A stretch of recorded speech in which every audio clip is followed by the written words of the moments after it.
Hello, friends! Happy weekend. Yeah, it's weekend now. After 5 p.m. on a Friday. Tonight we are reading Mrs. Merriwether's Musical Cat.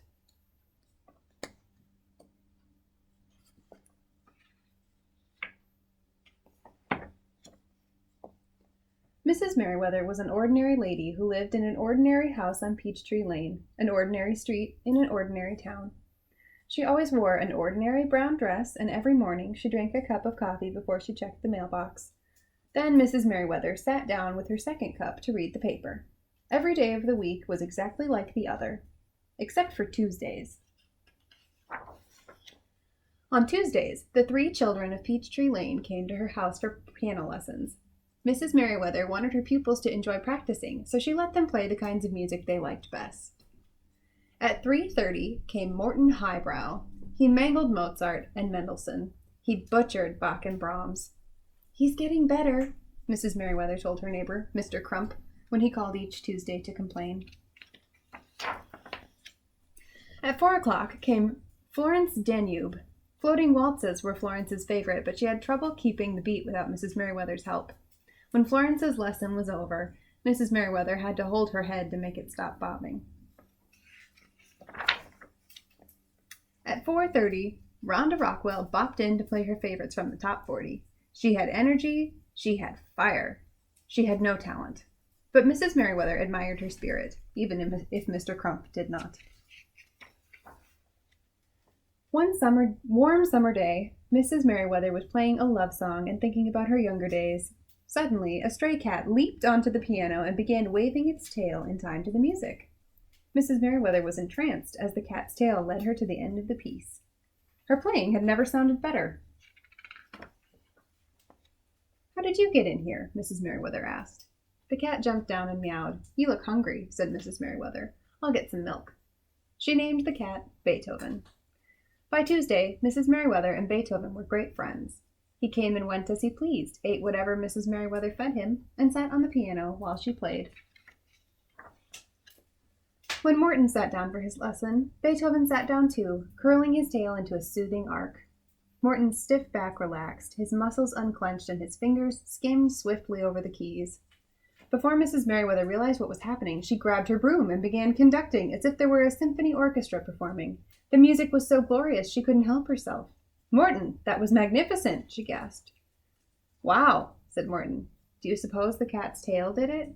"Yes," she said. "I play better, too, when he's here." At 4 o'clock, Beethoven worked his magic for Florence. "Swish, 2, 3, swish, 2, 3, swish, 2, 3, went his tail, as Mrs. Merriwether waltzed with Morton. Divinely. When Rhonda Rockwell sat down at 4:30, Beethoven rubbed against her legs. Rhonda's foot started tapping, her fingers started snapping, and soon the whole neighborhood was dancing. Peachtree Lane was no longer ordinary.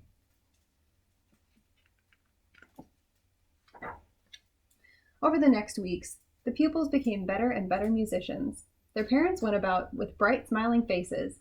Mr. Crump bought Mrs. Merriwether a bouquet of roses and thanked her for the beautiful music. The biggest change was in Mrs. Merriwether. She joined an aerobics class, subscribed to Musical Adventure, and redecorated her piano studio. She even bought a wild red dress and stuck her ordinary brown one way back in the closet.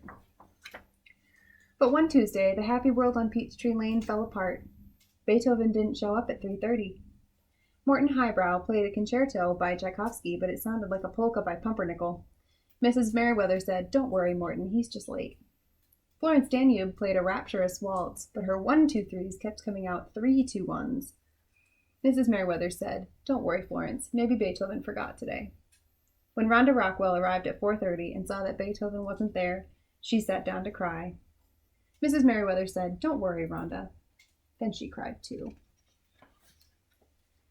Life on Peachtree Lane became worse than ordinary. The children played more poorly than ever. Their parents were sick from listening. Mrs. Merriwether quit aerobics, trashed her Musical Adventure magazines, and got out her plain brown dress. Mr. Crump called the police. The 3 pupils decided something must be done. The following Tuesday at 3:30, they rushed in yelling, "Surprise!" Florence handed Mrs. Merriwether a package.